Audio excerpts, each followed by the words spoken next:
He slapped her across the face once, sharp, final. The sound rang through the mansion like a verdict. Glass trembled. Silence fell. Only her wedding ring hit the marble floor with a soft metallic tap. "Give me the house key, Grace!"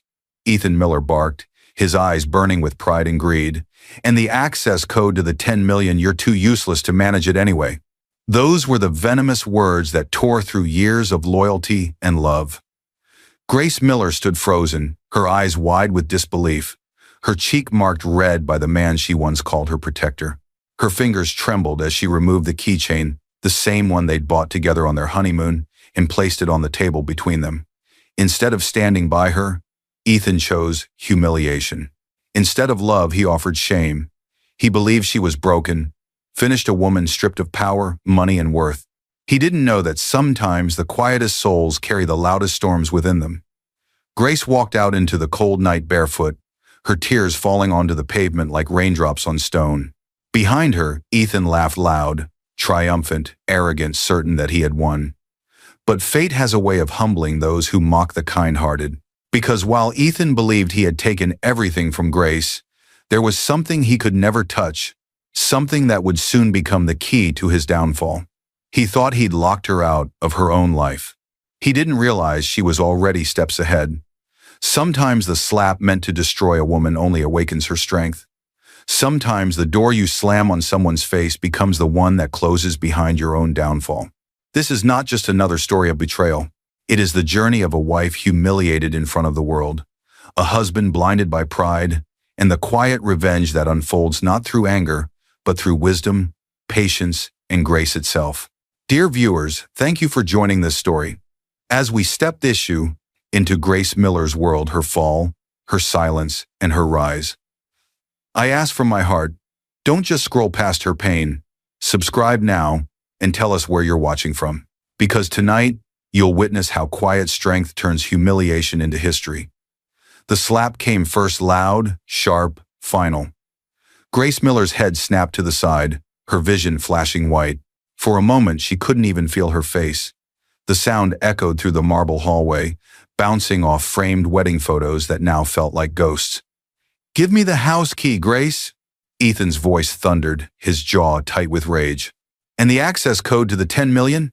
I'm done watching you waste my life." Grace stumbled backward, her hand trembling as she touched the red mark on her cheek. "Ethan, please. It's just an argument. You don't have to." "Enough," he cut in, his tone cold and heavy. "You're nothing but a burden. I built this house. I earned every dollar in that account. You're lucky I even kept you this long." In the doorway, Sophia Lane leaned against the frame, tall, polished, and cruelly composed. Once, she had been Grace's friend, the one who laughed with her over dinner, who promised she'd always be around. Now she watched in silence, her lips curling slightly, a ring of satisfaction glinting in her eyes. Grace's chest heaved as tears welled. "You're choosing her?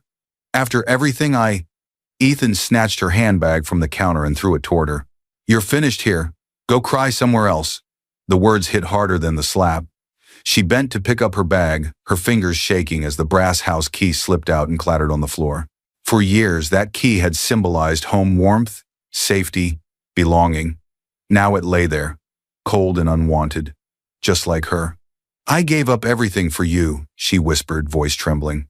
"I worked beside you, built your dream, stood by you when no one did. And now I don't need you," Ethan replied, stepping closer, his eyes burning with pride. "The world doesn't reward weakness. You never understood that." For a long second, Grace looked up at him, not as a wife, but as a stranger finally seeing truth. His face, once the place she found safety, now looked foreign, empty. Sophia's voice sliced the silence. "You should leave before you embarrass yourself more, Grace." Grace turned toward her, eyes glistening. "Embarrassment doesn't scare me anymore," she whispered softly. She reached for the key on the floor, looked at it one last time, and set it gently on the glass table between them. "You'll regret this, Ethan," she said quietly, not as a threat, but as a truth that would one day echo back to him. Ethan smirked, mistaking her calm for weakness. "You don't even have a place to sleep tonight," he said, brushing past her. "Now get out." Grace walked toward the door barefoot, her heart pounding like a drum inside her chest. The cool night air hit her face as she stepped outside, carrying nothing but her purse, her tears, and her silence. Behind her, the mansion lights glowed bright, but something in them flickered, like a warning that the brightness wouldn't last forever. As the gate slammed shut, Sophia's laugh floated into the night. But somewhere deep inside Grace, something shifted, quiet, powerful, and irreversible. And though no one could see it yet, the same night she was thrown out was the night a quiet storm began to move. Rain poured down like punishment from the heavens. Grace Miller stumbled down the driveway, her clothes clinging to her skin, her bare feet splashing through puddles as thunder cracked overhead. Behind her, Ethan's mansion, once their shared home, glowed like a cruel palace. "Get out and don't come back!" Ethan's voice roared one last time, echoing through the gate before it slammed shut with a metallic clang. The sound rang in her ears, the sound of an ending. She stopped by the sidewalk, shivering under the storm, gripping her bag as lightning flashed across the sky. And that's when she heard the whispers. From the porch across the street, Karen Lewis, the neighbor known for gossip louder than her perfume, peeked from under her umbrella. "Oh dear, is that Grace? What happened to her?" she murmured to another neighbor, her tones sharp with curiosity, not concern. "Did you hear? Ethan finally kicked her out," another voice answered. "They say she spent all his money. Poor man. Sophia's better for him anyway." Their words sliced through the rain, each one a stab in Grace's heart. She wanted to scream the truth that she had never wasted a dime, that she had loved Ethan with every piece of her being. But she couldn't. Her voice felt trapped behind the bruise swelling on her cheek. A car slowed beside her. The window rolled down, revealing Sophia Lane, dry and elegant in her silk dress. "You should have seen it coming, Grace," she said softly, feigning sympathy but dripping poison. "A man like Ethan doesn't need a weak wife. Maybe now you'll learn your place." Grace's fingers clenched her bag tighter. The rain blurred her vision, but not enough to hide Sophia's smirk. "Go home, Sophia," she said quietly, "before the storm hits you too." Sophia's smirk faltered for half a second, a flicker of confusion, before she drove off. Grace stood still, drenched, trembling, alone. The street felt endless. The whispers behind her grew louder, each one twisting the story, making her the villain in her own tragedy. "She must have done something awful," Karen said. "Men like Ethan don't just snap." Grace lowered her head and began walking again. Each step hurt, but there was a strange steadiness forming beneath the pain, the beginning of resolve. She reached a corner and stopped under a flickering streetlight. Her reflection shimmered faintly in a puddle, a woman she barely recognized. Her lip trembled, but her eyes hardened. "They can call me weak," she whispered to herself. "They'll see what strength looks like in silence." Just then, headlights cut through the rain. A car pulled over slowly. An older woman stepped out, holding an umbrella. Harriet Cole, a kind-faced landlady from the nearby apartments, rushed toward her. "Sweetheart, you'll catch your death out here," she said warmly. "Come inside, dear. You can stay with me tonight." Grace hesitated, pride whispered to keep walking, but exhaustion won. She nodded silently. "Thank you," she said softly, her voice breaking. Harriet smiled. "No need to thank me. Sometimes life pushes us out of one door so we can find another." Grace followed her into the dim apartment building, dripping water onto the worn carpet. For the first time that night, she felt a flicker of safety. But outside, behind the mansion's glowing windows, Ethan laughed with Sophia, a laugh that would soon turn into panic. Because what he didn't know was that the storm Grace walked into was the same one that would one day wash away his empire. The door slammed open as thunder cracked again. Harriet Cole pulled Grace inside, her frail but strong hands guiding her like a mother leading a lost child. The smell of old books and warm soup filled the narrow apartment. "Sit, dear," Harriet said gently. "You're shaking like a leaf." Grace tried to speak, but her voice came out as a sob. She sank onto the old sofa, water dripping from her hair onto the floor. Harriet handed her a towel and poured tea into a chipped cup. "You can stay here as long as you need," she said. "I don't ask questions, just drink this and breathe." But questions burned anyway. Grace's mind spun in chaos. How did it come to this? How did love turn to violence? How could Sophia stand there and watch? The weight of betrayal pressed on her chest until she could hardly breathe.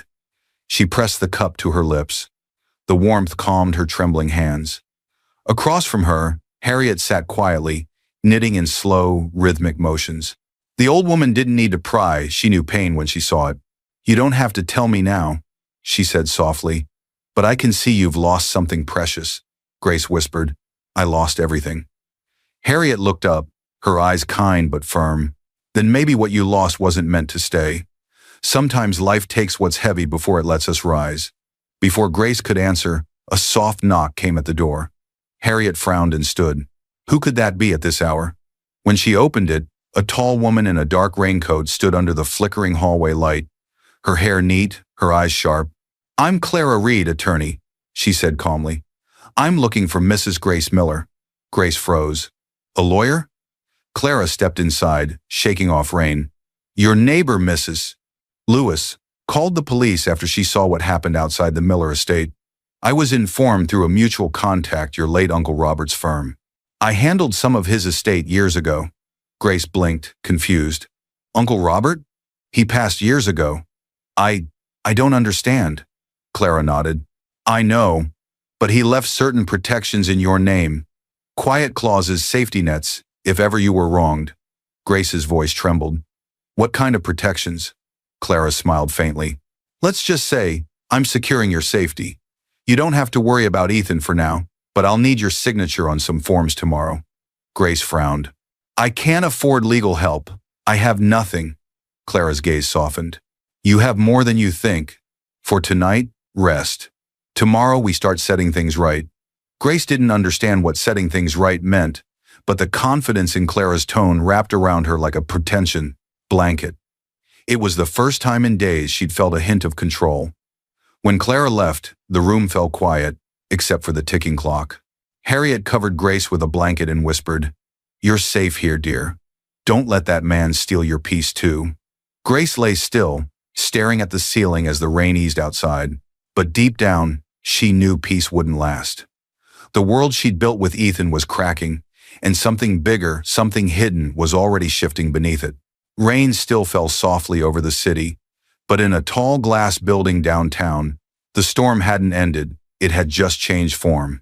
Lightning flashed through the office windows of Clara Reed, the sharp, unflinching lawyer who had quietly taken Grace's case. Her phone buzzed again, the fifth call that hour, but she ignored it. Papers lay spread across her desk, names, accounts, trust documents. At the center sat a faded folder marked Robert Gray Trust Confidential.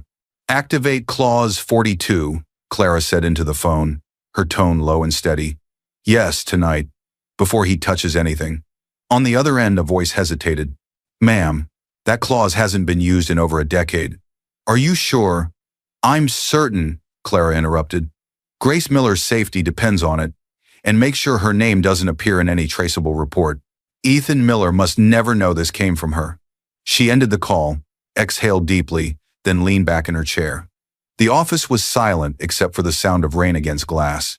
She looked out at the city, 1,000 lights flickering like secrets. Clara had seen many women destroyed by prideful men, but something about Grace felt different. Her pain wasn't just grief, it was the quiet strength of someone whose storm hadn't fully begun. A knock at the door broke her thoughts. Her young assistant, Anna Blake, stepped in, clutching a stack of papers. She was 24, bright-eyed, new to the grum, firm and fiercely loyal to Clara. "Ma'am, these are the authorization files from the trust department. Do you want me to file them under family clause?" Clara shook her head. "No. Label them under emergency property protection. Keep them sealed. And Anna," she paused, her voice softening, "not a word to anyone. Not even to Mrs. Miller. She doesn't need to know yet." Anna frowned. "She doesn't know what we're doing for her?" Clara's gaze darkened. "Not yet. If she knows, she might panic. The less she says, the safer she is. There are powerful people around Ethan. They'll come looking if they sense a move." Anna hesitated, sensing danger but trusting Clara's judgment. "Understood." She slipped out, leaving the faint scent of ink and rain behind her. Clara turned back to her computer and typed rapidly, initiating the final lock sequence, the legal freeze, on Ethan's shared assets. A message blinked across her screen. "Transaction secured. Authorization complete. Funds inaccessible pending review. She sat back, her pulse steady but eyes cold. Sleep well, Grace, she murmured to herself. You're safe now, even if you don't know it yet. Then her phone rang again, this time from an unknown number. She answered. A deep voice spoke on the other end. Miss Reed, this is Trevor Miles, partner at Miller Holdings. Ethan's been making strange withdrawals all week. He's asking about the trust linked to his wife's name. Should we be concerned? Clara's fingers froze over her keyboard. Her expression didn't change, but her voice dropped an octave. No, Mr. Miles, everything's under control. But I'd advise you to keep quiet, for your own sake. She ended the call and stared at the glowing city outside. The storm was spreading faster than she expected. In that moment, a single thought crossed her mind if Ethan kept digging. Someone innocent might get hurt before he ever realized what had been taken from him. The scream tore from Grace's throat before she even knew it was hers. She woke up, drenched in sweat, clutching her blanket as her heart raced. The nightmare had come again. Ethan's voice, the slap, the cold rain, Sophia's mocking smile. It always ended with her standing in the dark, alone, holding the broken house key. Breathe, Grace, came a calm, steady voice. You're safe here. She looked up to see Dr. Samuel Hayes, her therapist, a tall man in his 50s, with kind eyes behind silver-rimmed glasses. His voice carried no judgment, only warmth. You're in my office, Grace. No one can hurt you here, he said softly. The room was quiet except for the slow ticking of a wall clock. Rain pattered gently against the window, the same rhythm that had once haunted her. But now, in this small office, it sounded almost peaceful. Grace wiped her tears and took a shaky breath. It's been 3 weeks, she whispered. But it still feels like he's right there shouting at me. Dr. Hayes nodded. That's normal. Trauma isn't just memory. It's the echo of what you survived. Tell me, when you hear his voice in your head, what do you feel? Grace hesitated. Shame. Like I wasn't enough. Like everything he said was true. The doctor leaned forward. And what does the voice of Grace say? She frowned slightly. I don't know anymore. That's what we're here to find, he said. You've been told for years that silence keeps peace, but silence also buries truth. Today, we start digging. For the first time, Grace didn't cry when she spoke about the slap. She told him how it burned, how the room had gone still, how everyone, even Sophia, seemed to enjoy watching her break. And when she finished, her voice no longer trembled. Doctor, Hayes listened, then said, Grace, your silence didn't mean weakness that night. It meant survival. You endured something cruel without letting it change who you are. That takes strength most people never understand. His words sank deep. Something fragile inside her began to harden, not in bitterness, but in strength. When the session ended, Anna Blake, Clara's young paralegal, waited outside with 2 paper cups of coffee. She smiled shyly. Doctor, Hayes said caffeine helps recovery days. Grace smiled faintly, taking the cup. You don't even know me, and yet you care. Anna shrugged. Mrs. Reed says good women deserve good people around them. And I think she's right. They sat together under the awning outside the building, watching cars pass by. Grace looked at the city skyline, once terrifying, now just distant. For the first time since that night, she didn't feel invisible. But as they stood to leave, Anna's phone buzzed. She glanced down and froze. The message was from Clara. Her eyes darted nervously toward Grace. Everything okay? Grace asked softly. Anna quickly locked the screen. Yeah, just office stuff. But her voice trembled slightly. What she didn't say was that Clara's message had read, Ethan's lawyers are making moves. Keep her calm. Don't tell her yet. Grace smiled weakly, unaware of the gathering storm. I think I'm finally learning to breathe again, she said. But far away, in Ethan's world, something was about to explode. Music thundered through the ballroom. Cameras flashed. Laughter echoed, and glasses clinked like coins in a vault.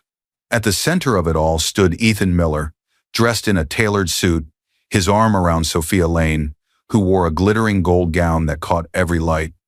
The crowd cheered as Ethan raised his glass high. To new beginnings, he declared proudly, and to those of us who had the courage to let go of the past. Laughter erupted loud, empty, cruel. Sophia leaned in, her lips brushing his ear. "You're the talk of the night, darling. They adore your boldness." Ethan grinned, loving every second. "They should. I traded dead weight for a diamond." Across the room, Trevor Miles, Ethan's longtime business partner, forced a smile that didn't reach his eyes. He whispered to another man, "He's burning bridges faster than he builds them." "Maybe," the man replied, "but he's still rich enough to drown the smoke." Ethan's laughter rang louder than the music. "Grace must be watching this from her little hole somewhere," he sneered. "Serves her right for thinking she could stand next to me." Sophia chuckled, pretending innocence. "You really think she's watching?" "She's nothing without me," Ethan said confidently. "I've locked her out of everything. House, bank, reputation. She's finished." Sophia's smile wavered, but she quickly hid it behind her champagne glass. Deep down, she remembered the fear in Grace's eyes that night, and something about Ethan's confidence made her uneasy. Still, greed drowned her doubt. "Then let's toast to your victory," she purred. Meanwhile, across the ballroom, journalists snapped photos, whispering to each other. "Isn't that his ex-wife's friend?" one murmured. "This looks bad." But Ethan didn't care. His arrogance glowed brighter than the chandeliers. Later that night, outside the ballroom, Sophia waited while Ethan spoke to reporters. She checked her phone, a message from Felicia Grant, her old friend, and the self-proclaimed queen of manipulation. "Don't get too comfortable. Men like Ethan love the spotlight until it burns them." Sophia frowned but deleted the text. She wasn't ready to face the truth, not yet. Ethan stepped outside, waving goodbye to the cameras. "Let them talk," he said. "The world loves a scandal when it isn't their own." They drove home in silence. The mansion glimmered in the distance, but something in Ethan's world was already beginning to flicker. When they arrived, he poured himself a drink and leaned back in his chair. "To freedom," he muttered, taking a long sip. Sophia sat opposite him, her voice low. "You really think Grace will never come back?" Ethan chuckled darkly. "She couldn't if she tried. Everything she ever touched is under my control." Just then, his phone buzzed. He frowned and looked at the screen. A message from his accountant read, "Urgent. Minor delay detected in transaction processing. Please verify authorization." Ethan shrugged it off and tossed the phone aside. "Glitches happen," he said carelessly. Sophia smiled, but something in her gut twisted. The night that had begun with pride ended with an uneasy silence, a silence heavy with the weight of what was coming. And far away, in a quiet apartment, Grace Miller sat by her window, calm and unaware of the chaos slowly weaving toward him. The next morning, the sun rose over the Miller mansion like gold painted on glass, perfect on the outside, hollow inside. Sophia Lane stormed into the study, heels striking hard against the marble floor. "Ethan," she snapped, waving a stack of papers, "your accountant hasn't processed the transfers I asked for. I told him I needed those funds today." Ethan looked up from his laptop, irritated. "You're not touching my business accounts. I'll handle the money." Sophia's eyes narrowed. "Our money, you mean? You promised me security, remember?" Their argument was loud enough to draw the attention of Trevor Miles, Ethan's longtime partner, who had arrived unannounced. He paused at the doorway, watching the tension unfold. Trevor was a man who smiled often but trusted no one, especially not Ethan. Sophia turned sharply toward him. "Maybe you can tell me, Trevor, what kind of businessman keeps his fiancée waiting for access to her own card?" Trevor chuckled dryly. "That's between you two. But if you're both this desperate for cash, maybe Miller Holdings isn't doing as well as the papers say." Ethan shot him a glare. "Careful, Trevor. You forget who signs your checks." Trevor smirked, stepping closer. "Oh, I remember. I just wonder how long those checks will keep clearing." He turned to leave but paused by the door. "People talk, Ethan. Whispers about missing transactions, glitches in your system. I'd look into that before bragging at another party." The door closed behind him with a soft click that felt like a warning. Sophia crossed her arms. "What glitches?" Ethan rolled his eyes. "Technical nonsense. I'm meeting with the bank later. Probably some lazy intern made a mistake." But Sophia wasn't convinced. Later that afternoon, she met Felicia Grant, her friend, and constant schemer at a quiet cafe downtown.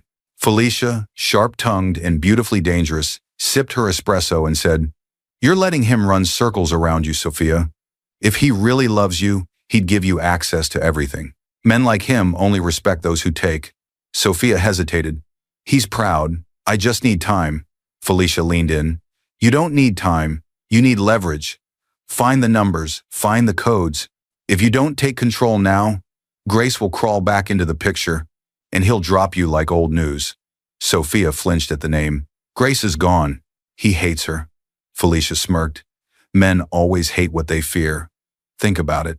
The idea settled in Sophia's mind like poison wrapped in sugar. By evening, she was back at the mansion, pretending calm. Ethan, she said sweetly, pouring him a drink. Let's check those accounts together. I'm curious how your empire runs. Ethan laughed, oblivious. You wouldn't understand. Sophia smiled not kindly. Try me. As Ethan talked about stocks and investments, Sophia's eyes drifted to the open laptop screen on his desk. Numbers, codes, accounts. Her fingers twitched. Down the hall, the phone rang. Ethan answered impatiently. What now? A voice on the other end said, Mr. Miller, this is your banker. We're detecting unusual errors with your authorization network. Several transactions have failed. Ethan froze. Failed? What do you mean failed? The line went dead. Sophia stared at him, unease crawling up her spine.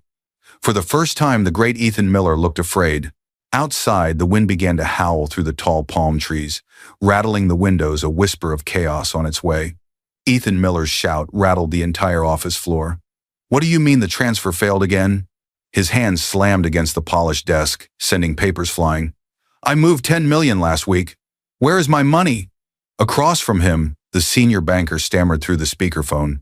Sir, the funds are there, but the system is flagging all outgoing transactions as restricted.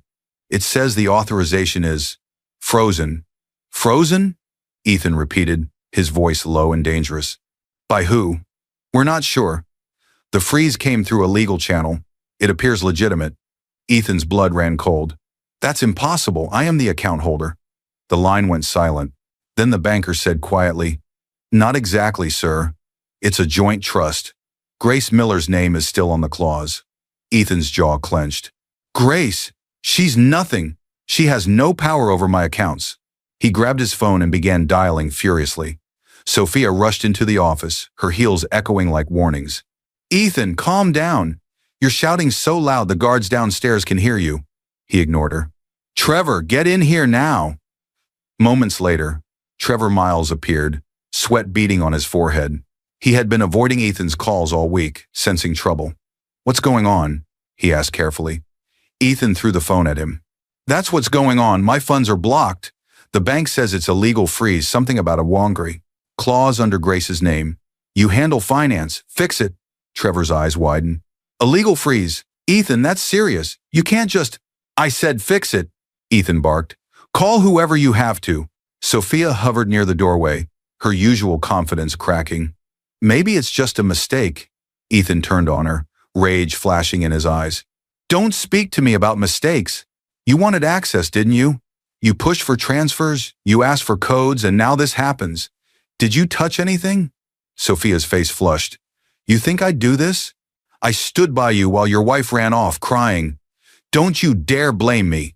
Trevor stepped between them. Enough. Shouting won't unfreeze the money. He lowered his voice. But listen, if this clause came from Grace's name, it means it was triggered through a trust. Maybe she had something set up years ago. Maybe it activated automatically. Ethan blinked, stunned. A trust? She didn't even handle our bills without asking me. Trevor frowned. Are you sure about that? Silence filled the office. For the first time, Ethan's arrogance slipped into fear. He sank into his chair, breathing hard. Find out everything. Every signature, every clause, every lawyer who ever touched that trust. Trevor nodded grimly. I'll bring in someone who can trace it, a forensic accountant. But Ethan, he hesitated. If this was done legally, you may not like what we find. Ethan looked up, eyes burning. Then we'll undo it, whatever it takes. Outside, thunder rolled across the city skyline, as if the heavens themselves were warning him to stop digging. But pride drowned out reason. Sophia watched him from the doorway, unease twisting in her gut. Ethan, she whispered, what if Grace didn't just walk away? He didn't answer. He just stared out the window toward the horizon, where a storm was forming. Find me answers, or you're all fired. Ethan's roar shook the glass walls of his conference room. The air was thick with tension, his employees frozen in fear. Documents lay scattered across the table: balance sheets, transaction logs, and failed transfer reports. For a man who once commanded millions, Ethan now looked cornered. Into the chaos walked Marcus Hale, a forensic accountant with a calm, calculating presence. He was known for one thing: uncovering the truth no matter how deeply buried. Behind him trailed Mia Foster, his young assistant, curious and sharp, a notepad already in hand. "Mr. Miller," Marcus said coolly, taking a seat, "I've reviewed your financial structure. Something's very wrong here." Ethan slammed his fist on the table. "I know it's wrong. I want to know who did it." Marcus opened a folder and slid a few papers forward. "These signatures are from your joint trust account, the one created 10 years ago under your wife's name. See this clause?" He pointed to a small section of legal text. "It's labeled Emergency Protection Activation. It automatically freezes funds if abuse, coercion, or illegal transfers are detected against one beneficiary." Ethan's face turned pale. "That's absurd. Grace couldn't have done this. She's not that clever." Marcus looked up, unimpressed. "Maybe she didn't have to be. Whoever her legal representative was, they were." Ethan gritted his teeth. "You're saying someone helped her?" "Yes," Marcus replied. "A lawyer named Clara Reed initiated the lock procedure. She cited a clause signed years ago by your late uncle-in-law, Robert Gray." Trevor leaned forward, stunned. "Robert Gray? The philanthropist? He died ages ago." "Exactly," Marcus said. "But his foresight is still protecting her. He left Grace a legal safety net you probably never knew existed." Mia looked up from her notes.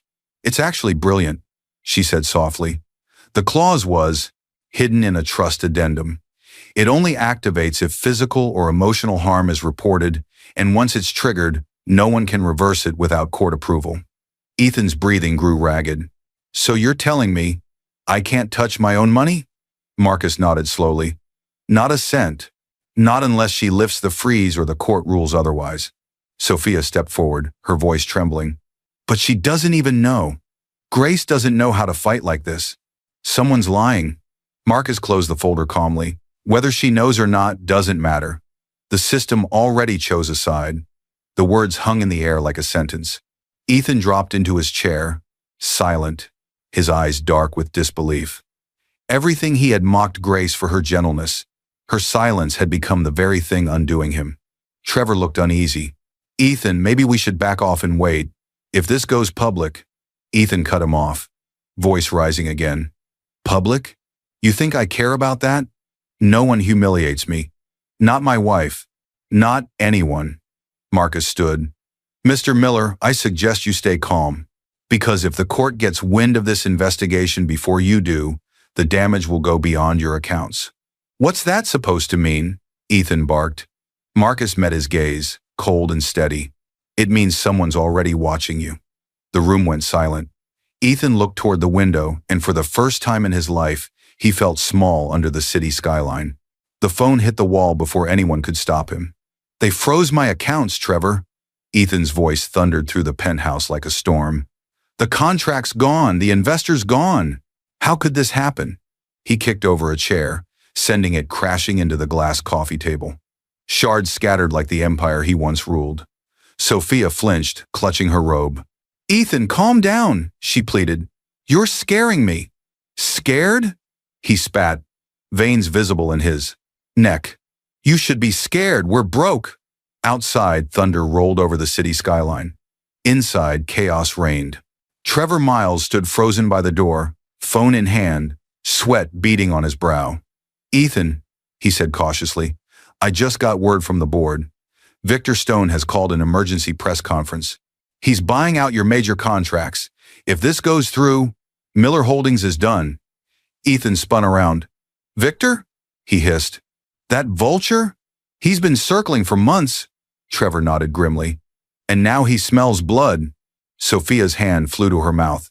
"But the company's still ours, right? We can fix this." Trevor shook his head. "Without liquidity, you can't even pay your employees next week." Victor already filed to absorb your shipping line and manufacturing division. The press will have the story by morning. Ethan's chest rose and fell in wild, uneven bursts. He stormed to his laptop, typing furiously, but the screen blinked, a red warning. Access denied, account locked pending legal inquiry. No, no, no, no. He slammed the keyboard. This can't be happening. Trevor's voice trembled. It's over, Ethan. You can't buy your way out this time. For a moment, silence filled the room, broken only by the steady ticking of the wall clock. Ethan's reflection in the glass wall looked like a ghost of the man he once was. Powerful, proud, untouchable. Now, he looked lost, small. Sophia turned away, tears pooling in her eyes. I didn't sign up for this. You promised me security. Ethan's glare snapped to her. Don't you dare walk out now. You wanted this life. You wanted me. Sophia's voice hardened. I wanted the man you pretended to be. Not this. The words hit him harder than any slap. Trevor looked between them and took a careful step back. You both need to think clearly. The lawyers are circling, and Judge Linda Howard has issued an order to review all your financial dealings. This isn't just a freeze, it's an investigation. Ethan froze. What? Trevor nodded. Fraud allegations. It looks like someone filed a complaint against you. Anonymous. Sophia's eyes widened. Anonymous? You think? But she stopped herself. Ethan's face had already darkened.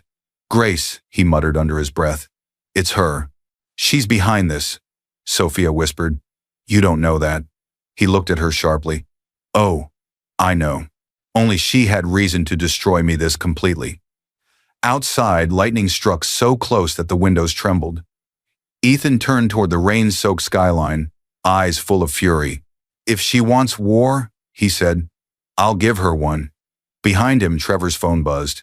He glanced at the screen, a live alert from the news feed. Victor Stone announces takeover of Miller Holdings amid financial scandal. Trevor swallowed hard, looking up at Ethan, who hadn't yet seen it. The empire had officially fallen. Don't touch me, Ethan! Sophia's voice cracked through the mansion like shattered glass. She shoved his hand away, her mascara streaking down her face. You've destroyed everything. We have nothing left. Ethan's rage flared. We? There was never a we. You were just supposed to stand beside me, not complain like a child when things got hard. Sophia's eyes blazed. You promised me stability. You said you'd protect me. But all you've done is drag me into your mess. Lightning flashed through the windows, throwing their reflections across the marble floor, two people drowning in the wreckage of greed. Empty bottles littered the table, silent witnesses to a love built on convenience and pride. Ethan grabbed a glass and hurled it against the wall. Don't you dare blame me for your choices. You wanted the spotlight, now enjoy the ashes. Sophia flinched, then squared her shoulders. You think I'm staying here to sink? With you? Not a chance. Before Ethan could speak, her phone buzzed. She glanced at the screen and quickly turned away, but he caught the flicker of a name, Anthony Rivers. Who's that? Ethan demanded. Sophia's silence was answer enough. Don't lie to me, Sophia, he shouted. You think I don't see it? The late nights, the phone calls, the new dress you borrowed for meetings that never existed. Sophia's voice dropped to a cold whisper. You think you own me, Ethan. But I've learned something: when a ship starts sinking, the smartest ones swim first. He stared at her, disbelief breaking into anger. You're leaving me? After everything I gave you? You didn't give me anything, she said quietly. Grace did. Every luxury you ever flaunted came from her foundation, her loyalty, her trust, her name. You just abused it. Her words hit him like bullets. For the first time, Ethan's face softened, not out of guilt, but fear. You'll regret this, he warned. When I'm back on top, you'll come crawling. She laughed, bitter and broken. Back on top? You're finished. The world already knows.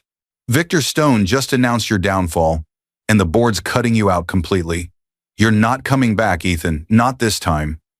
The sound of her heels echoed as she walked toward the door. Where are you going? He demanded. She paused, glancing over her shoulder. Anthony has business overseas. Maybe I'll join him for a while. He says a woman like me deserves better than crumbs. Ethan clenched his fists. You think he'll keep you? He'll use you and toss you aside. Sophia smiled faintly. Then I guess we'll finally have something in common. The door slammed. Silence.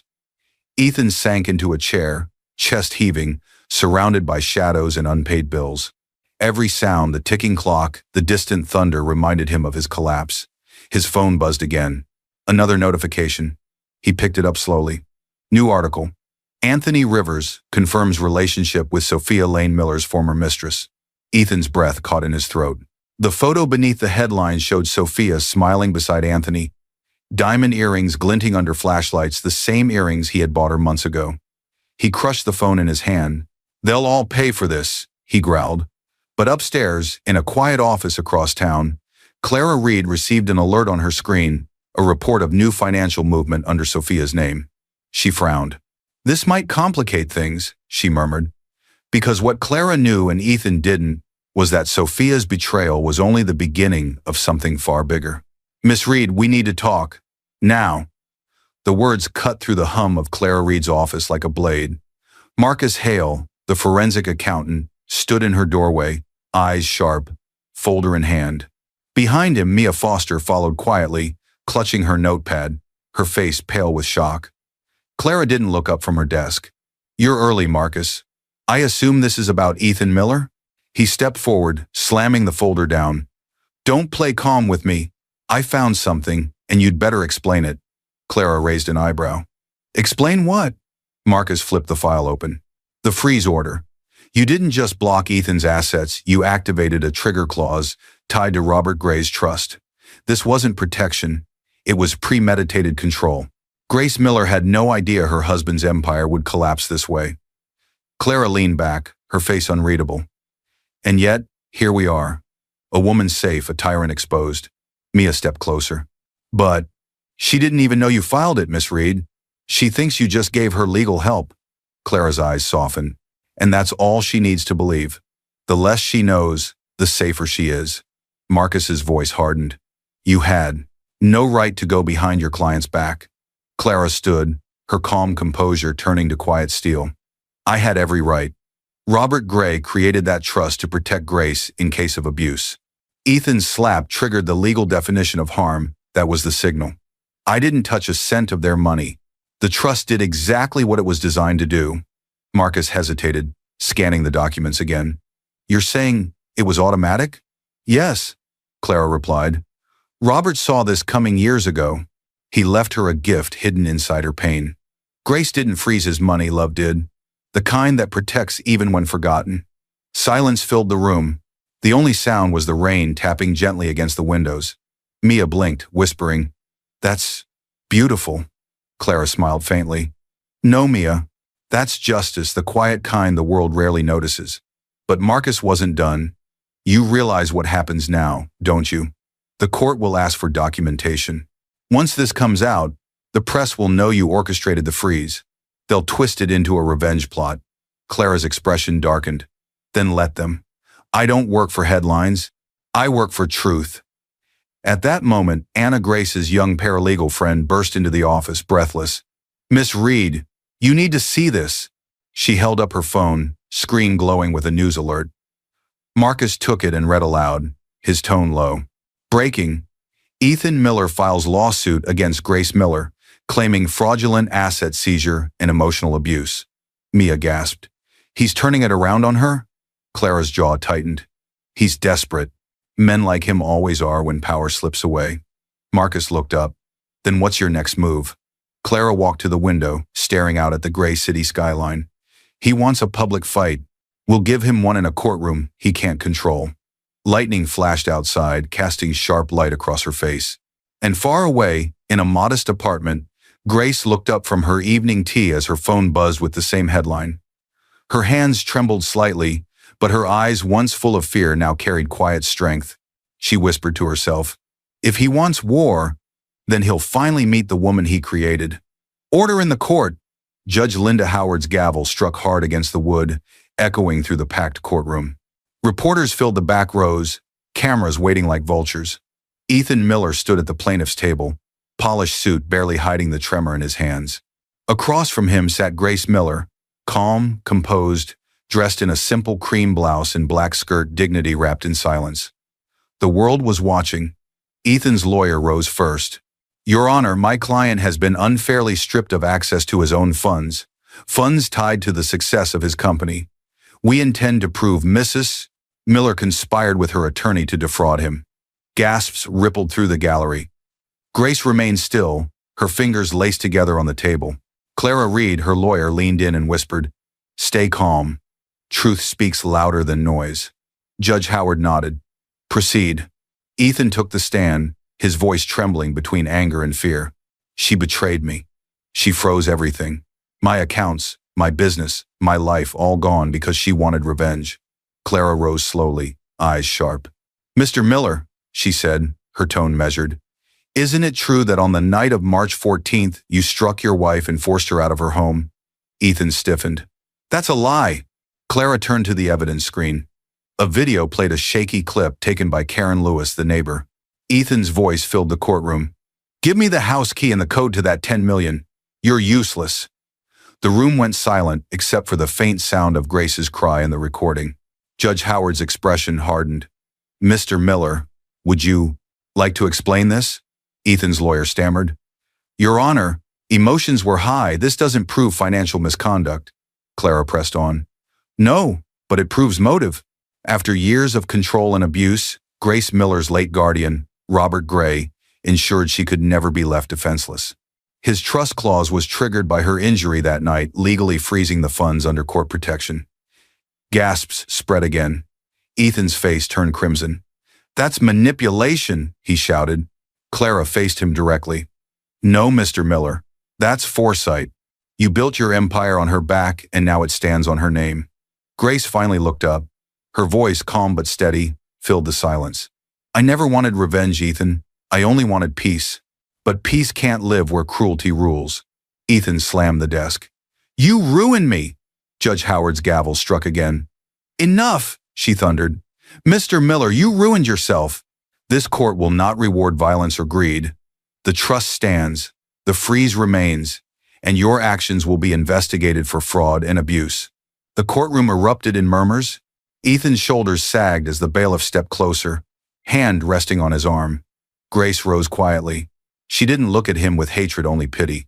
"The house key you once demanded," she said softly, reaching into her purse. She placed it on the table between them. "You can have it back. It used to open our home.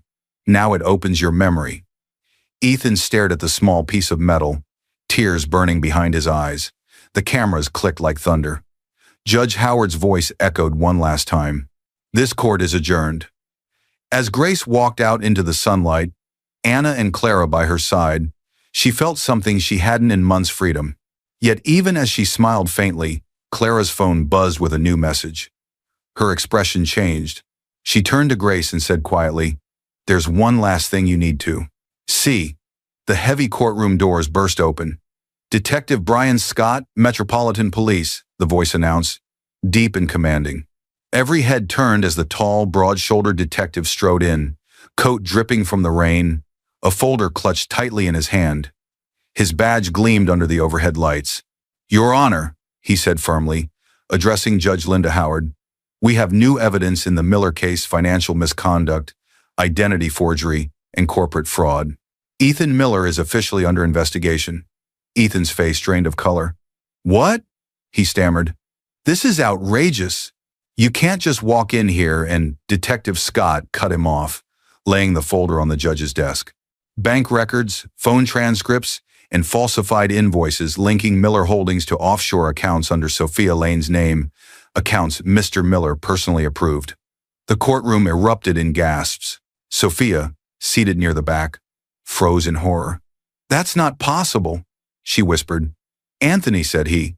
Judge Howard slammed her gavel. "Silence in the court," Detective Scott continued, unshaken. "Evidence also shows an attempt to transfer remaining company funds after the court-ordered freeze, a direct violation of the legal ruling. We have enough to seize his assets and charge him immediately." Ethan lunged forward, his voice breaking. "It wasn't me, it was her. She used me." He pointed at Sophia, who now stood trembling. "She said she could fix everything." Sophia's tears streaked her makeup. "I didn't, Ethan, I swear."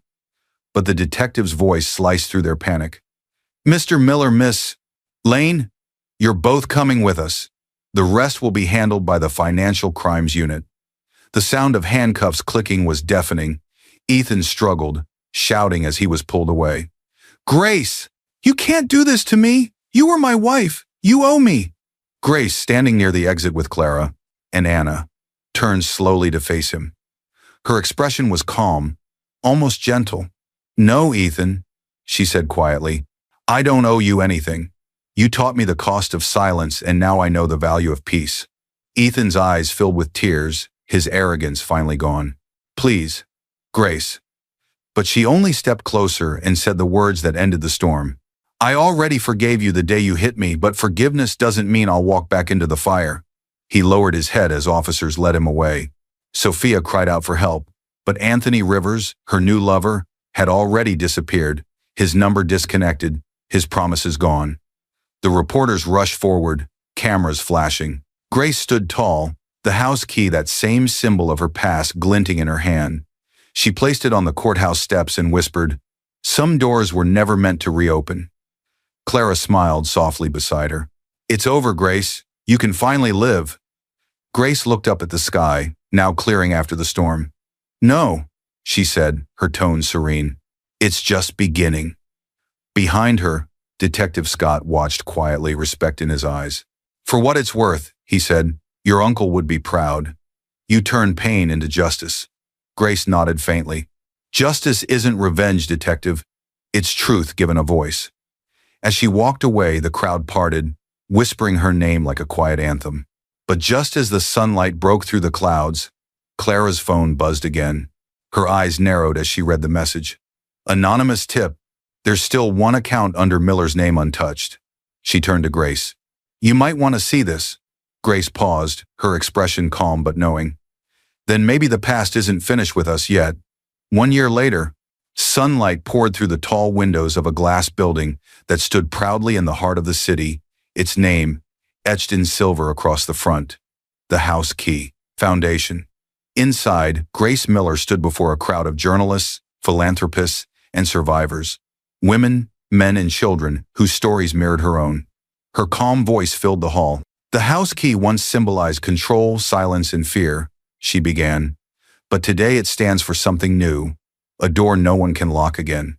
Applause rose like thunder. Cameras flashed, but Grace didn't flinch. She had learned that attention wasn't the same as worth. Dressed simply in ivory and gold, she radiated quiet confidence, the kind that comes from surviving storms and learning to dance in the rain. At her side stood Clara Reed, smiling proudly, and Anna Blake, now managing the foundation's outreach programs. Even Dr. Samuel Hayes, her therapist, sat in the front row, pride glimmering in his eyes. When the applause settled, Clara stepped up beside Grace. Tell them how it started, she said softly. Grace nodded. After the trial, the detectives uncovered a final hidden account one Ethan didn't even know existed. It was registered in my name through my late uncle's trust, designed to unlock once justice was served. I used every cent to build this place for those who were silenced like I once was. She paused, her gaze moving across the audience, faces full of tears, hope, and courage. We offer shelter, therapy, education, and second chances. Because sometimes the keys that were taken from us are the very ones that set us free. In the back of the room, a small girl clutched her mother's hand, holding a silver keychain with the foundation's emblem, a heart shaped like a door lock. Grace smiled at her. Outside the building, a bronze statue stood in the garden. It was of a woman holding a house key up to the sky, engraved with the words, "Silence is not surrender. Forgiveness is not weakness. Grace's strength." As the event ended, Grace stepped out into the sunlight. Reporters tried to stop her for questions, but she waved them off politely. She wanted quiet now, the kind of quiet that heals. Harriet Cole, her elderly landlady from that rainy night, waited near the entrance. You did it, dear, she said warmly, hugging her. You turned the pain into purpose. Grace smiled. No, we did. Every hand that helped me opened another door. As she walked toward her car, she felt a cool breeze brush against her face, the same kind that had carried her tears a year ago. Only this time, it carried peace. Behind her, the sun reflected off the foundation's glass walls, filling the street with golden light. Somewhere in a quiet prison cell miles away, Ethan Miller sat staring at an old newspaper photo of her. For the first time in his life, he wept not from loss, but from knowing he had destroyed the only woman who ever truly wished him well. Grace looked up at the sky and whispered, "Uncle Robert, we kept the promise." And as she turned away, the last line of her story, the one the world would remember, glowed on the foundation's entrance door. Where pain once ended, new beginnings are born. Husband divorced wife by text message and emptied 300 million joint account. Unaware she's ahead of him. He didn't even face her. One morning, Emily Carter woke up to a single message from her husband. "It's over. Don't contact me again." And before her tears could fall, she opened their bank app. The joint account showed $0. Every dollar gone. Daniel Carter, her husband of 10 years, had vanished. And beside him was Vanessa, Emily's own best friend. The same woman who once held her hand at the wedding altar now held her husband's arm in public. "You slowed me down, Emily. You'll never be enough for the life I want," Daniel had said coldly before leaving. Those words broke her heart, but not her destiny, because what Daniel didn't know was that the woman he discarded had already been prepared for this fall. Her late Aunt Miriam had left behind a hidden trust, waiting for the day he betrayed her. Sometimes the message meant to destroy a woman becomes the letter that announces her rise. Sometimes the silence she leaves behind becomes louder than his pride. This is not just a story of betrayal. It's a story of strength, of dignity, and of karma arriving right on time. Dear viewers, thank you for being here. As we begin, I ask from my heart, don't just scroll past her pain. Subscribe now and tell us where you're watching from. So Emily and every woman betrayed in silence knows she's not alone. The kettle screamed. So did her heart. Emily Carter stood in her small kitchen, sunlight spilling across the white tiles, her children's laughter echoing faintly from the living room. She had just finished packing Ethan's lunchbox when her phone buzzed on the counter. Daniel's name flashed across the screen. For a second, she smiled. Maybe he was finally checking in after 3 days of silence. She wiped her hands on her apron and opened the message. "It's over. Don't contact me again." Her smile froze. The world fell quiet, except for the whistle of the kettle and her own heartbeat pounding in her ears. She blinked once, twice, thinking it must be a mistake. Then with trembling fingers, she opened their bank app. Balance, $0. Every cent of their joint account, the same one they had built from nothing, from late nights and shared dreams, was gone. "Mom?" Ethan's small voice broke through the silence. The 10-year-old stood at the doorway, still in his school uniform, holding his sister Grace's hand. "Dad's not coming today again?" Emily tried to speak, but her throat locked. Her chest tightened as she dropped the phone. It hit the floor with a sharp crack, the screen splintering into 2 reflections of her face. One calm, one broken. She fell to her knees, clutching the counter for balance. Her whole body trembled. The children rushed to her, their tiny hands wrapping around her arms. "Mommy, what's wrong?" Grace whispered. Emily forced a shaky smile. "Nothing, sweetheart. Mommy's just tired." But the truth hit harder than any exhaustion. Daniel had ended everything. Their marriage, their security, their home, through a message shorter than a grocery list. Her mind replayed the last argument they'd had. He had accused her of holding him back, of being too ordinary for the world he wanted to conquer. "You'll never understand what success takes, Emily," he'd said, his voice sharp as glass. "I need a partner who moves forward, not someone who clings." That partner, she now realized, was Vanessa, her best friend, her children's godmother. The woman who had called only yesterday asking if she was okay. Emily's eyes burned. She gripped the edge of the counter to steady herself. Around her, everything seemed a blur. The toast burning in the pan, the sunlight flickering against the wall, the laughter outside from neighbors who still believed her life was perfect. But in that chaos, something hardened inside her. Beneath the pain, beneath the disbelief, a strange calm began to form. A stillness she hadn't felt in years. She turned off the kettle.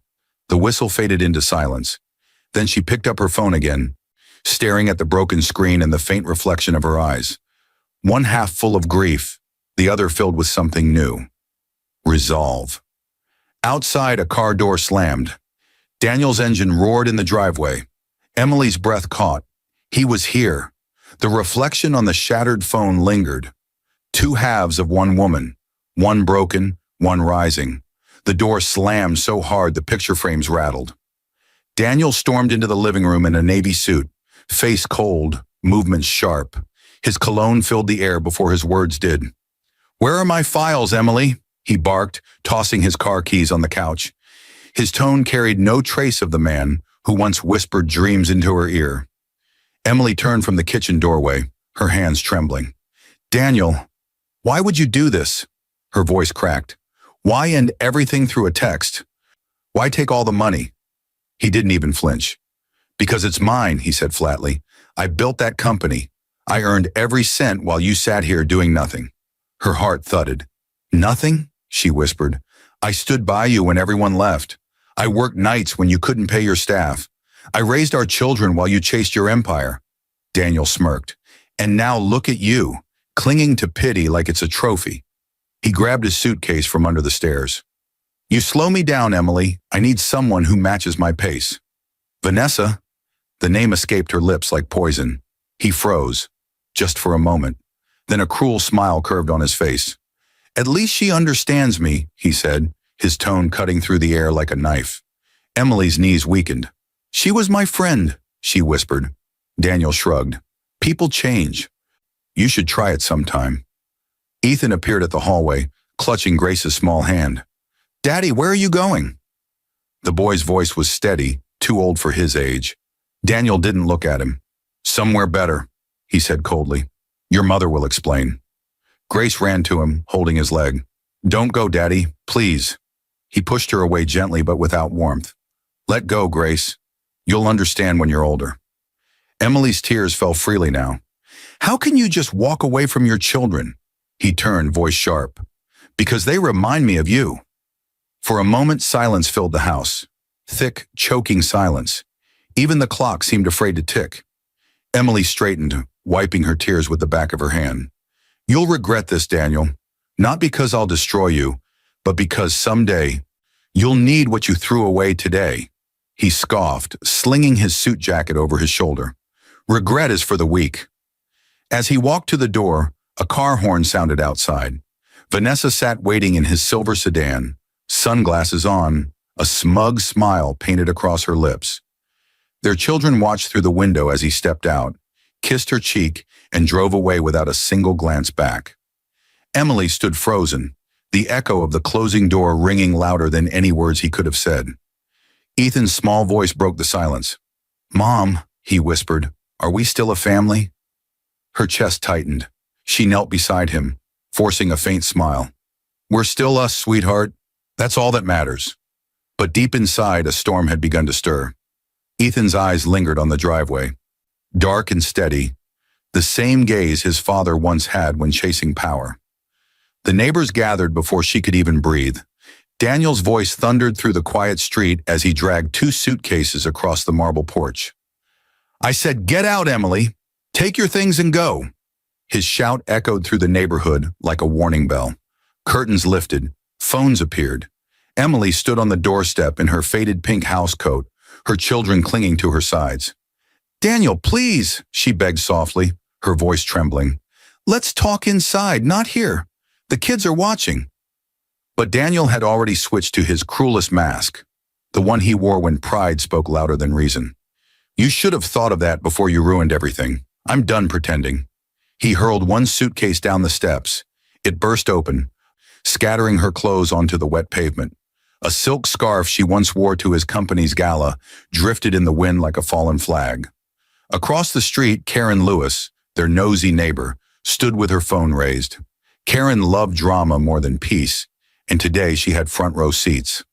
"Lord have mercy," she whispered, pressing record. Her camera captured every tear, every shout, every humiliation. Emily took a hesitant step forward. "Please, Daniel, not in front of the children." He turned to the crowd, voice dripping with venom. "This woman thinks she owns me. I'm tired of being chained to weakness. She's not my wife anymore. She's a liability. The words hit harder than any slap. Ethan stiffened beside her, his small hands balled into fists. Grace began to cry, hiding her face in her mother's dress. Emily bent down, whispering, "It's okay, baby. Mommy's here." But her voice cracked halfway through the promise. Then Daniel pointed toward the driveway. "Your ride's over there." Emily followed his gesture and froze. Vanessa sat inside Daniel's car, engine humming, sunglasses hiding her smirk.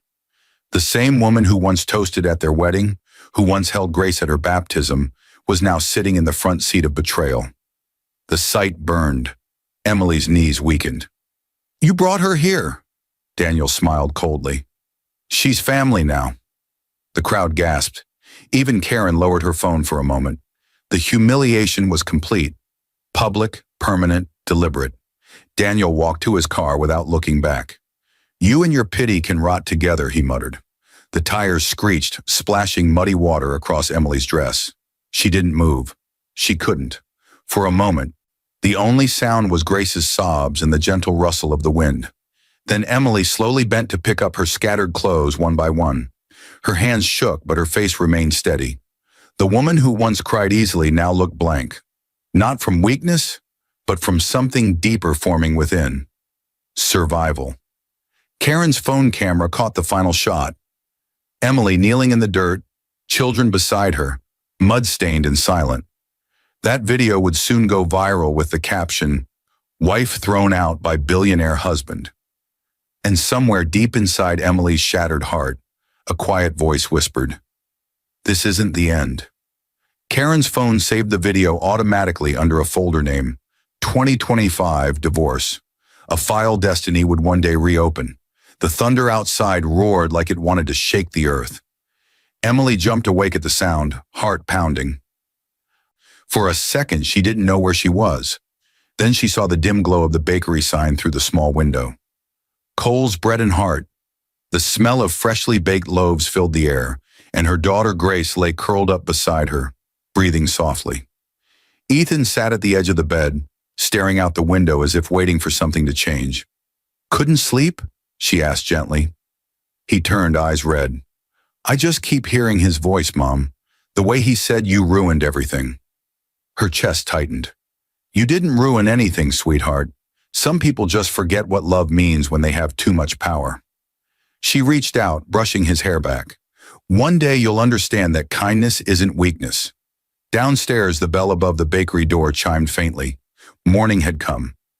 Emily pulled on her coat and helped Harriet with the cleaning. The bakery was warm, alive, the air humming with soft music and the sound of laughter from early customers. Harriet hummed a hymn as she wiped down the counter. "You slept well?" Harriet asked, glancing over her shoulder. Emily nodded. "Better than I have in weeks. Thank you for letting us stay." Harriet smiled. "You don't owe me thanks. Pain shared is half lifted, dear. You helped me bake, you've already paid." Emily smiled faintly. It was the first real smile in days. She picked up a cloth and began to wipe a wooden shelf behind the counter. But when she opened one of the drawers, her hand brushed something stiff. An old sealed envelope tucked deep beneath a stack of papers. The handwriting stopped her breath. It was careful, looping, and painfully familiar. "To Emily, when all is lost, open this." Her heart raced. She turned the envelope over. On the back was a wax seal with a crest she hadn't seen in years. A small G surrounded by ivy leaves. "Aunt Miriam," she whispered. Harriet paused mid-song. "You okay, honey?" Emily nodded slowly, voice trembling. I think this is from my aunt. She passed years ago." Harriet looked curious. "Maybe you should see what's inside." Emily's hands shook as she tore the seal. Inside was a letter, yellowed but perfectly preserved, along with a business card. The letter read, "My dear Emily, if you are reading this, it means the man you trusted has done the very thing I feared. Do not despair. Go to the name on this card. She will show you what I've kept for you, and for your children. With love, Aunt Miriam Gray." The business card bore a name, Clara Reed, attorney at law. Emily sat down hard, tears filling her eyes. Not from pain this time, but something else. Hope. She looked at Harriet, voice trembling. She knew, even before it happened. Harriet smiled softly. Sometimes God sends warnings in envelopes. Emily folded the letter carefully, pressing it to her chest. For the first time, she felt a flicker of strength return. The card's embossed logo read Gray Trust Holdings.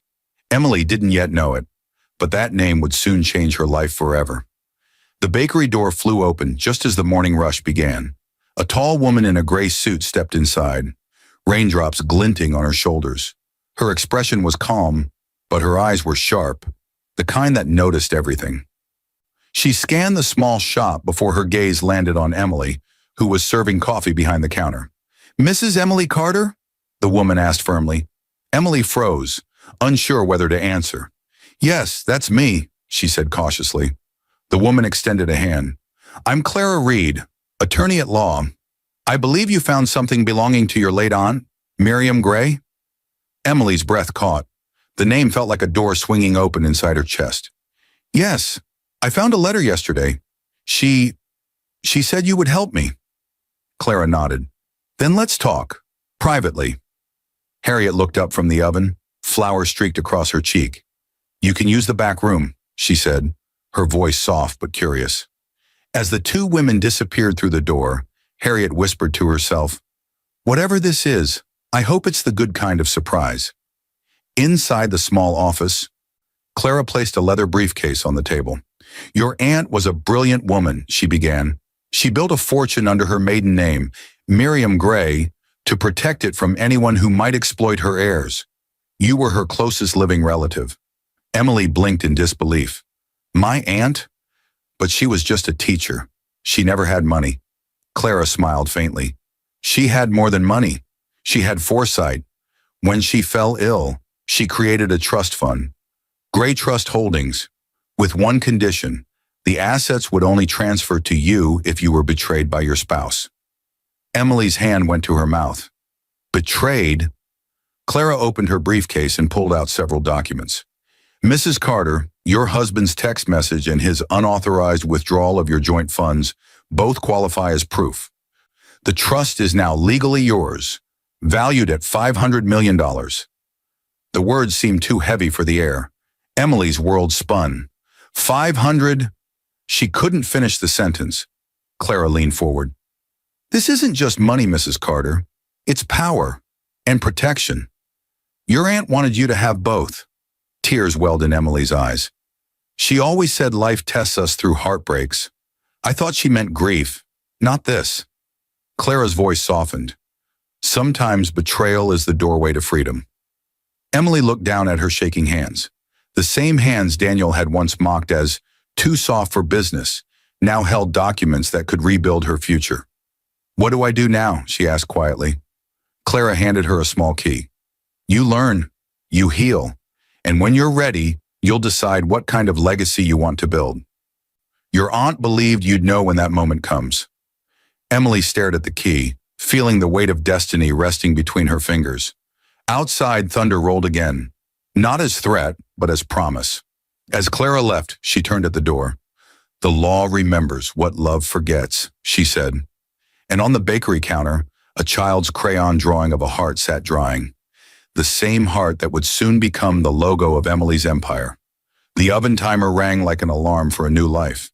Emily pulled a tray of bread from the bakery's oven, steam rising in soft clouds around her face. Her hair was tied in a messy bun, flour dusting her cheeks, and her once trembling hands now worked with calm precision. It had been 3 weeks since the meeting with Clara Reed, and each day had rebuilt a piece of her shattered self. But the transformation wasn't just emotional, it was strategic.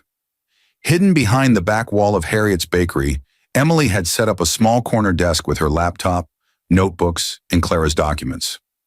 By day, she baked. By night, she studied business law and finance through online courses. Her children often slept beside her on the couch as she typed through the night, whispering lessons from her late aunt's letter. "Don't chase the man who broke you. Build something he'll never reach." "Mom," Ethan called from the stairs, holding up a notebook filled with crayon sketches. "Grace made a logo for your company idea." Emily turned, smiling as Grace ran toward her, clutching a paper in her small hands. It showed a heart shape drawn in red, surrounded by two tiny hands. Beneath it were shaky letters, Haven Foods. Grace grinned. It means a safe place, like Miss Harriet's bakery. Emily knelt, hugging her children tightly. It's perfect, she whispered. Her eyes glistened. You just named Mommy's new dream. Harriet, overhearing from the counter, chuckled warmly. Haven Foods, she said, wiping her hands on her apron. Has a ring to it. Feeds the stomach and the soul. Emily smiled. That's the goal, to help families like ours, ones who've been forgotten. As days passed, she began baking her own recipes and packaging them neatly with simple labels. Customers started asking for that soft bread by the quiet lady. Harriet proudly told everyone, that's Emily Carter's magic. But at night, away from the warmth of the bakery, Emily's thoughts often drifted to Daniel. She had seen him on the news recently, confident, successful, smiling beside Vanessa. They had just announced the expansion of Horizon Industries, Daniel's company. Reporters praised their unstoppable partnership. She didn't cry this time. Instead, she whispered to herself, keep shining, Daniel. The higher you fly, the harder you'll fall. Still, a part of her felt the ache, not for him, but for the family that could have been. She looked at her sleeping children and swore quietly, you'll never suffer because of him again. Weeks later, Clara called with news. Your trust account has matured. You're officially the controlling shareholder of Gray Trust Holdings. Emily's breath caught. The same company Daniel's empire unknowingly depended on for supply contracts. She turned toward the bakery window. The morning sun broke through the clouds, reflecting off the freshly hung sign that read, Haven Foods, a place to begin again. Her heart steadied. She was ready for the next chapter. Outside, a newspaper headline fluttered in the wind before landing at her feet. Daniel Carter expands Horizon Industries. Emily picked it up slowly, her eyes narrowing. Good, she whispered. Let's feed them first. The video started with a crackle of static and the sound of soft humming. Emily sat motionless in Clara Reed's office, her palms cold against the table. On the laptop screen flickered the familiar face of Aunt Miriam Gray, recorded years before her passing. The older woman's voice filled the room, low and calm, like she was speaking from another world. If you're watching this, my dear Emily, Miriam began, then he's done what I always feared. Don't cry. Don't chase him. Build something he can never buy back. Emily's throat tightened. She hadn't heard that voice in years. The video continued. A message not just of inheritance, but of preparation. I left behind more than wealth. I left you the blueprint to rise again. Hidden under the name E, Gray Holdings is your key. Use it quietly, wisely. The world doesn't need your tears. It needs your strength. Emily covered her mouth, her eyes wet but steady. Clara leaned forward slightly, her expression firm. Your aunt wasn't just wealthy. She was strategic. She predicted betrayal before it happened. She knew Daniel, Emily whispered. She saw through him when I couldn't. Clara nodded. Miriam was ahead of her time. She built multiple shell companies under your initials. You own more influence in this city than your husband can imagine. He just doesn't know who E. Gray is. The truth felt like fire spreading through Emily's veins. E. Gray, she repeated softly. Emily Gray, my mother's maiden name. That's right, Clara said, sliding over a tablet showing a list of active supply chains. And guess who one of your biggest clients is? Emily's eyes widened as she read the name at the top. Horizon Industries, Daniel's company. For a long moment, she couldn't breathe. Her ex-husband's empire was already being quietly fed, financed, stocked, and stabilized by her own holdings. A small, ironic smile touched her lips. He's been eating from my hands without even knowing it. Clara's tone softened. Sometimes justice doesn't scream, Emily. Sometimes it waits. The lawyer stood, collecting her files. The trust gives you freedom. What you do next, that's your legacy. But remember, stay silent. Never reveal who E. Gray is, not yet. Emily nodded. I won't. I'll let him believe he's untouchable. As Clara left, Emily sat in the quiet room, staring at the frozen image of her aunt's smiling face on the laptop screen. The voice still echoed in her mind. Don't chase him. Build something he can never buy back. Outside the window, the sky had begun to glow gold. It wasn't the fiery red of anger anymore. It was dawn, warm and patient. Emily took out her notebook and began writing the first steps of her plan. At the top, she wrote 3 words in bold letters: The Haven Project. And just before she closed the laptop, a soft beep came. A new notification. An order confirmation. Horizon Industries had just renewed a major contract with Gray Holdings. As Emily smiled faintly, unaware, the invoice printer spat out one last page, her signature in bold, E. Gray.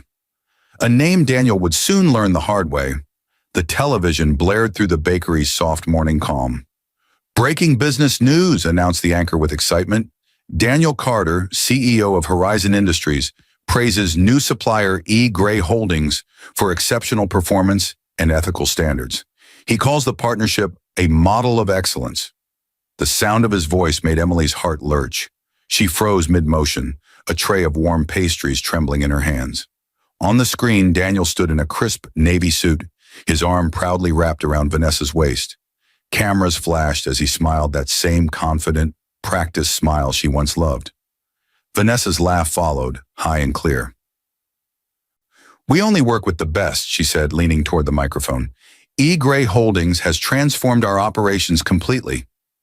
Emily's lips parted slightly. Her breath hitched, part disbelief, part irony. They don't even know who Gray is. Beside her, Harriet switched off the TV, her face stormy. "That man has some nerve. He ruins your life, and now he's making money off your name. Literally." Emily exhaled slowly, setting the tray down. "It's fine, Harriet. Let him eat. The higher he climbs, the more painful the fall." Harriet stared at her. "You're a strange kind of strong, Emily Carter." Emily smiled faintly, brushing flour from her palms. "Maybe strength isn't about shouting. Maybe it's about waiting until the right silence makes the loudest sound." She turned back to her workstation, the steady rhythm of kneading dough calming her heartbeat. But inside, her mind was racing, connecting dots, planning ahead. Her business was expanding faster than she expected. Orders flooded in. Clara had helped her register Haven Foods Lake Deed as a branch under Gray Holdings, using local vendors and charitable partnerships. Emily now employed women who had also been abandoned, widowed, or overlooked. Women like her. Every loaf, every pastry, every delivery carried quiet purpose. One evening, as she checked invoices in the back office, Ethan entered with a curious expression. "Mom, are we rich now?" Emily smiled gently. "We're safe, sweetheart. That's better than rich." He nodded, thinking for a moment. "Then why don't you tell Dad what you did? Why keep it secret?" She looked at him carefully. "Because, Ethan, sometimes truth hits harder when it walks instead of runs." Her son tilted his head, trying to understand, but then smiled softly. "I think Aunt Miriam would be proud of you." Emily's eyes softened. "I hope so." As night settled, she lingered by the bakery window, the city lights reflecting on the glass. For the first time, she felt no bitterness, only balance. But then a newspaper fluttered under the door. She picked it up absently, and her breath caught. The headline read, "Horizon Industries faces government audit after anonymous complaint." She stared at it, heartbeat quickening. Somewhere deep inside, she knew this was no coincidence. A single page slipped from the paper, a photo of Daniel shaking hands with a man in glasses. The caption read, "CFO Trevor Miles under investigation," a name that would soon tie every thread together. The night was cold and heavy with rain. Emily sat by the bakery window, her laptop glowing faintly in the dark. Outside, the streets of Willow Avenue were empty, except for the steady drizzle against the glass. The newspaper with the audit headline lay open beside her. Her pulse quickened as she reread the name. Trevor Miles, CFO of Horizon Industries. She clicked her pen twice, a nervous habit she'd picked up since the divorce, and sent one short message to Clara Reed. "It's time to trace everything." Within hours, Clara had arranged a discreet meeting in her office. There she introduced 2 new allies, Marcus Hale, a quiet forensic accountant with tired eyes, and Mia Foster, a young intern with more courage than experience. Marcus spoke first, his tone steady but urgent. Mrs. Carter, Horizon Industries has been moving funds through offshore accounts under fake subsidiaries. Some of those names match your trust's inactive holdings. They might be using your late aunt's old networks. Emily leaned forward. You mean Daniel is using my inheritance to cover his crimes? Mia nodded, opening a folder. Not directly, but his CFO, Trevor Miles, is transferring money to a shell group called Van D Holdings. She hesitated before adding, the name combines Vanessa and Daniel. The words hit like thunder. Emily sat back slowly, her jaw tightening. So they've not only taken what's mine, they've named their theft after themselves. Clara watched her carefully. If we expose this too soon, he'll hide the evidence. We need to build the full chain quietly. Marcus slid a flash drive across the table. I've been collecting records for weeks. Give me time, and I can trace every stolen dollar. Emily took the drive and held it in her palm, feeling its weight like a secret weapon. Do it, she said softly, but no one can know who's behind this. Mia's young voice broke the tension. Mrs. Carter, how do you stay so calm after everything? Emily turned to her, her expression gentle but firm. Because pain taught me patience, and patience builds justice. The room fell silent. Outside, lightning flashed, illuminating the rain-streaked windows like veins of light. Over the next few weeks, their small circle worked in secret. Emails coded, data hidden under harmless bakery orders, files named after pastry recipes. No one outside the group knew the truth. Not even Harriet, who simply thought Emily was expanding Haven Foods faster than expected. Every night, Emily reviewed the progress while her children slept beside her. Ethan sometimes woke and whispered, Mom, are you winning? She always smiled and said, Not yet, sweetheart, but soon. By the end of the month, Marcus had mapped out the entire chain, a paper trail that linked Daniel, Vanessa, and Trevor directly to millions in diverted funds. Emily stared at the final report, her heartbeat steady but fierce. Not yet, she whispered. Let him keep shining a little longer. As she closed her laptop, an email arrived from an unknown sender. Subject line, he's planning something big, and it's about to blow. The gala lights shimmered across the ballroom like gold fire. Daniel Carter stood at the center of it all, surrounded by applause, cameras, and the perfect illusion of power. The event banner read, Horizon Industries Expansion Celebration. Reporters swarmed, microphones flashing. Beside him, Vanessa gleamed in a crimson gown, her laughter sharp as glass. Tonight, Daniel announced confidently, we're not just growing, we're dominating. Horizon's next phase will redefine the global market. The crowd erupted in cheers. Flash bulbs exploded around him, sealing his arrogance into headlines. But in another part of the city, far from the flashing lights, Emily Carter watched the broadcast on a small screen inside Harriet's bakery. The sound of rain against the window filled the silence between each of Daniel's words. Grace sat beside her coloring, while Ethan did homework quietly at the counter. Harriet placed a hand on Emily's shoulder. You don't have to watch him, she said softly. Emily didn't look away. Oh, I do, she murmured. Every king deserves an audience before his fall. On the screen, Daniel leaned close to a reporter. I owe my success to resilience, he said smugly. When weak people give up, strong ones rebuild. Emily's lips curved slightly. He's quoting me, she whispered. Harriet frowned. That man's pride could set the world on fire. Emily nodded slowly, and I'll let it burn just long enough. Behind the scenes, her quiet network had grown stronger. Clara, Marcus, and Mia worked tirelessly, gathering evidence from Trevor's encrypted accounts. Detective Brian Scott, now secretly briefed by Clara, had begun building a case for financial crimes. Every transaction, every fraudulent file traced back to Daniel and Vanessa. Still, Emily didn't strike. Not yet. She wanted the fall to be public, undeniable, irreversible. Later that night, she tucked the children into bed. Ethan looked up sleepily. Mom, are you sad Daddy's famous again? Emily smiled softly, brushing his hair. No, sweetheart. Sometimes the loudest people are just the most afraid of silence. He nodded, not fully understanding, and drifted off to sleep. When she returned to her desk, an email notification blinked.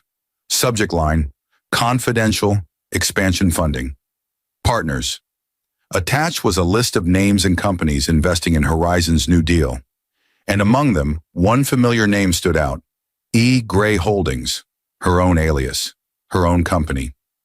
Daniel had unknowingly funded his biggest expansion through her accounts. Emily leaned back, a quiet laugh escaping her lips. You really did build your empire on my name, Daniel. Harriet, standing in the doorway, asked gently, What's funny? Emily turned toward her, eyes gleaming. Nothing, Harriet. Just thinking about how poetic life can be. Outside, thunder rumbled softly, followed by the first flash of lightning. The storm was gathering, not in the sky, but in destiny itself. As Emily shut down her computer, a distant sound echoed. Sirens in the night, growing louder, coming closer. Somewhere across the city, Detective Scott was signing an arrest warrant that would change everything. The morning broke with chaos. Daniel Carter's phone wouldn't stop ringing. Alarms flashed across his office screen. Account access denied, transaction rejected, funds frozen. He slammed his fist on the desk, shouting for Trevor, his CFO. What's happening? Trevor Miles rushed in, pale and sweating. Sir, there's a federal freeze order on all Horizon accounts. The investigators traced multiple offshore transfers. They think it's embezzlement. Daniel's face drained of color. Embezzlement? Whose name is on those transfers? Trevor hesitated. Yours, sir, and Vanessa's. For a moment, the world stopped. Daniel's heartbeat thundered in his ears. That's impossible. Those accounts were private. Trevor swallowed hard. Someone leaked the files, every transaction, every signed authorization. It's all out. Daniel's voice broke into a roar. Find out who did this. I don't care what it costs. But outside his office windows, reporters had already gathered. Headlines scrolled across the screens in the lobby. Horizon under investigation for $300 million fraud. CEO Daniel Carter faces possible arrest. Vanessa burst through the doors moments later, her designer coat soaked from rain, panic on her face. Daniel, what is this? They froze my accounts too. He rounded on her. You said this plan was safe. You said no one could trace it. Don't you blame me, she screamed back. You're the one who signed everything. The argument cracked through the office like thunder. Employees whispered. Cameras from the building's lobby began to record through the glass door. Vanessa grabbed her bag and stormed out. Fix your mess, Daniel. I'm not going down for you. He chased after her, but the flash of cameras blinded him. Reporters shouted his name, demanding answers. He forced his way into his car and sped off through the rain, knuckles white on the steering wheel.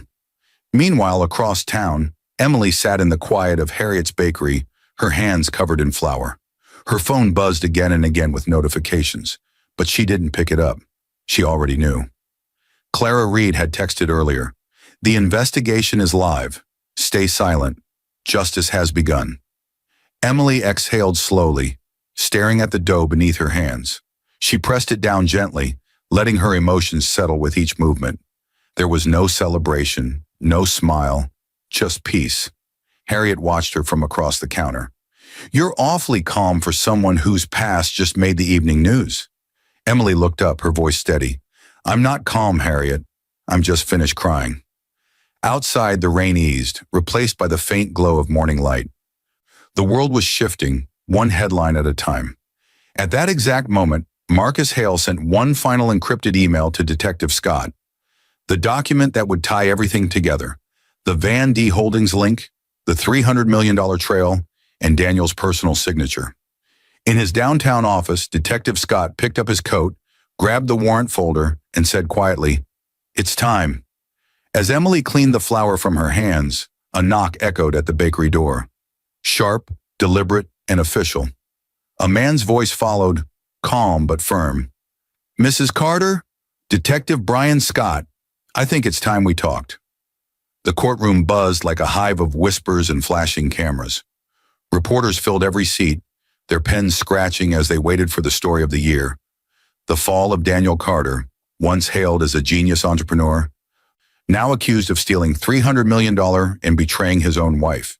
The massive wooden doors opened, and Daniel was led in by officers, his wrists cuffed, his once perfect suit wrinkled and damp with sweat. Across the room, Emily entered quietly, flanked by Clara Reed and Marcus Hale. The crowd murmured. For the first time, the world would see her not as the humiliated wife from the viral video, but as the woman behind E. Gray Holdings. Daniel's eyes met hers, his face twisted between rage, fear, and disbelief. "You?" he whispered under his breath. "You did this?" Emily said nothing. Her calmness unnerved him more than any insult could. She simply took her seat, placing a comforting hand on Ethan's shoulder beside her. Grace sat next to him, clutching a small heart-shaped pin, the same one she had drawn months ago. "Court is now in session," announced Judge Linda Howard, her tone strong and commanding. The irony was sharp. She was the same judge who once denied Emily custody after the divorce, calling her financially unstable. Now her gaze softened as she looked at the woman before her. "Mrs. Carter," she began, "the court acknowledges your presence as both victim and principal witness." Daniel's lawyer rose first, scrambling to paint his client as a misunderstood businessman. "Your Honor, Mr. Carter was deceived by his financial team. He had no idea of the transfers." But then Detective Brian Scott stood, holding up a tablet. "We have time-stamped recordings, emails, and full authorization forms signed by Daniel Carter himself." The screens behind the bench flickered to life, displaying images of bank statements, offshore accounts, and one glaring signature, Daniel's. Gasps filled the courtroom. Daniel's face turned pale. "That's not—" he started, but his lawyer silenced him with a trembling hand. Then Clara stood, her voice firm yet elegant. "Your Honor, what Mr. Carter fails to mention is that every one of these stolen funds originated from accounts under Gray Trust Holdings, belonging to my client, Mrs. Emily Carter. He didn't just betray his wife, he stole from her inheritance." The room erupted in shock. Reporters scribbled frantically. Judge Howard leaned forward, her tone grave. "Mr. Carter, do you deny these claims?" Daniel looked around the courtroom, at the cameras, the flashing lights, the faces he once impressed. Then his eyes met Ethan's. The boy's steady, disappointed stare pierced deeper than any verdict could. Ethan stood up slowly, voice trembling but strong. "You taught us what losing means, Dad, but Mom taught us how to stand again." The entire courtroom fell silent. Daniel's shoulders slumped, his arrogance shattered. For the first time, he looked like the man he truly was. Small. Judge Howard banged the gavel. "This court finds Daniel Carter guilty of embezzlement, fraud, and breach of trust." As officers led him away, Daniel turned one last time toward Emily. "Please, Emily, forgive me." She looked at him quietly, her expression unreadable. "The law will forgive you before I ever could." As the courtroom emptied, a journalist whispered into her phone, "The fallen CEO's ex-wife just became the most powerful woman in the city," and outside the sign for Haven Foundation glowed, waiting for its grand unveiling. The crowd outside the old bakery was larger than anyone expected. Cameras clicked, reporters called her name, and the bright morning sun poured over the new sign unveiled above the doors. Haven Foundation for Single Mothers. Emily Carter stood at the center of it all, dressed in a cream suit, her children at her sides. Harriet Cole, her guardian angel, stood proudly beside her, tears glistening in her eyes. The once humble bakery that had sheltered a broken woman now stood reborn as a sanctuary for women rebuilding their lives. "Mommy, look," Grace whispered, pointing to the heart-shaped logo on the banner. The same one she had drawn months ago now gleamed in gold. "It's really ours." Emily smiled softly. "Yes, sweetheart. It belongs to every woman who thought her story was over." The crowd hushed as Michael Trent, a respected journalist and the same reporter who once covered her humiliation, stepped forward to host the ceremony. His voice carried warmth now, not pity. "Today we witness not just a foundation opening, but a life reborn. From betrayal to brilliance, Mrs. Emily Carter has shown us that silence can build empires." Applause rippled through the audience.